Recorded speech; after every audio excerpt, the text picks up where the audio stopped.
Telemetry is an instrumentation profiler that graphically shows where your threads spend time. Telemetry is fast. It can capture over 1 million zones per second and allow you to examine them in real time. With incredibly low overhead, enabling telemetry profiling won't crush your program's performance. The visualizer is smooth and responsive even with the largest captures. Session size is only limited by disk space, so you can capture long runs and hunt down all of your program's performance hitches.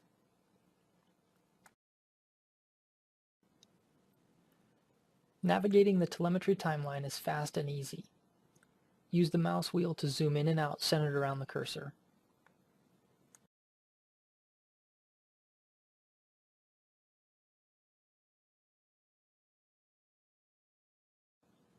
Left-click drag to pan both horizontally and vertically.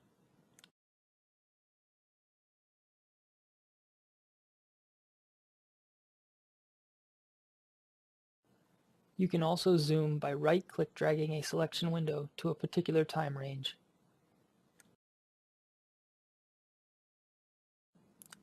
The time range slider along the bottom of the timeline can also be used to pan horizontally and zoom via the start and end buttons.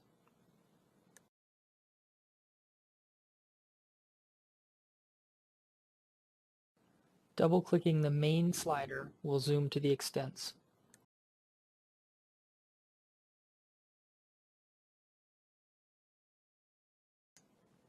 The vertical scroll bar can be used to scroll through your timeline tracks, or use the Shift modifier to vertically scroll with the mouse wheel.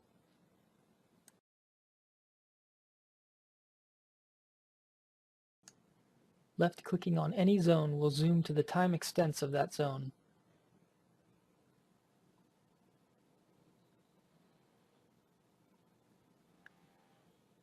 Additionally, left-clicking on a frame will zoom to the time extents of that frame.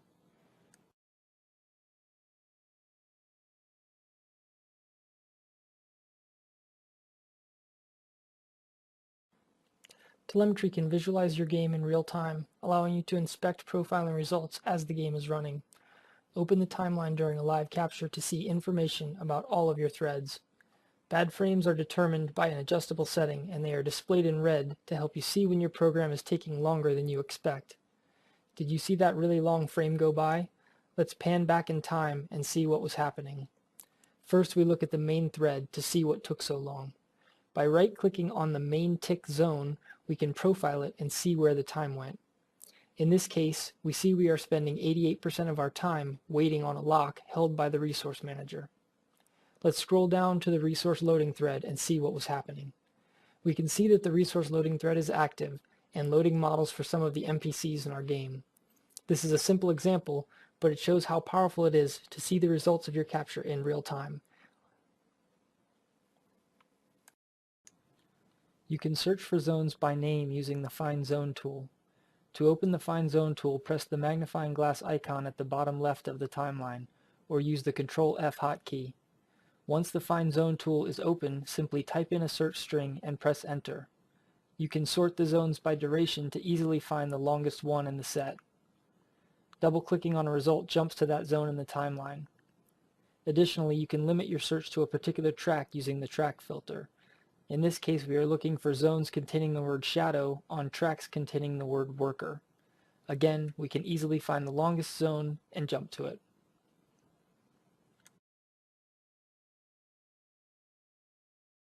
With telemetry lock markup, you can easily see threads lock usage and spot lock contention.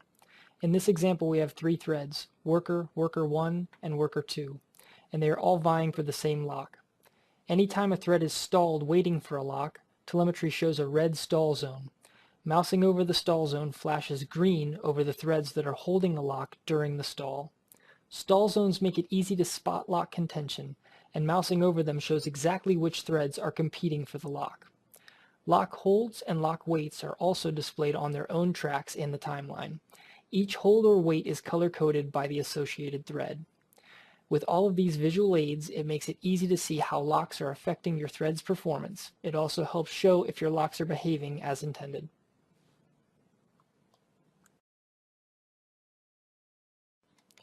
Context switches are displayed on their own track in the timeline, and they are color-coded by their corresponding thread color. In this example, we can see that the main thread, displayed in pink, is primarily running on core 6, but briefly jumps down to core 7. Notice how the thread drops off and stops running when it is waiting for a lock.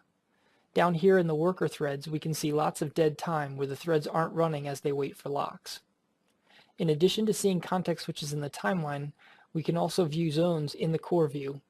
The core view shows a thread's zone hierarchy sliced up by what core it is running on. The thread coloring helps to show when the scheduler moves a thread from one core to another.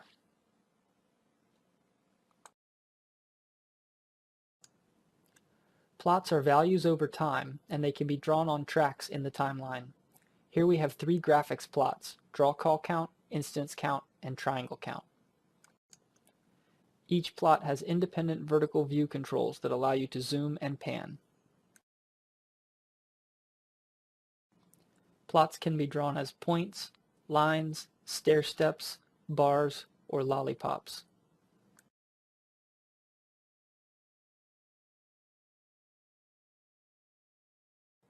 Plots on a track can be overlaid, stacked, or use the same range.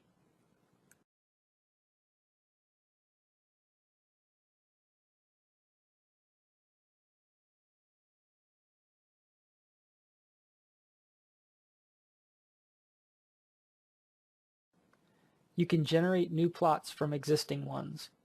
In this example, we generate a moving average of the triangle count plot. A plot's color can be changed by clicking on its color swatch. Plots can be removed from or added to a plot track, and a session can have multiple plot tracks.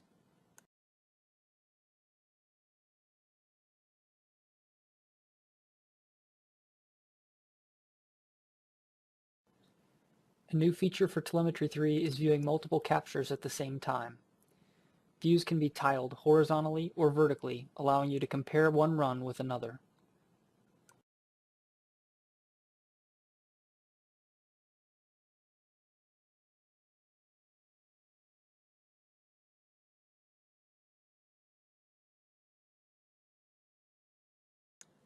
For a free evaluation of telemetry, email sales3@radgametools.com.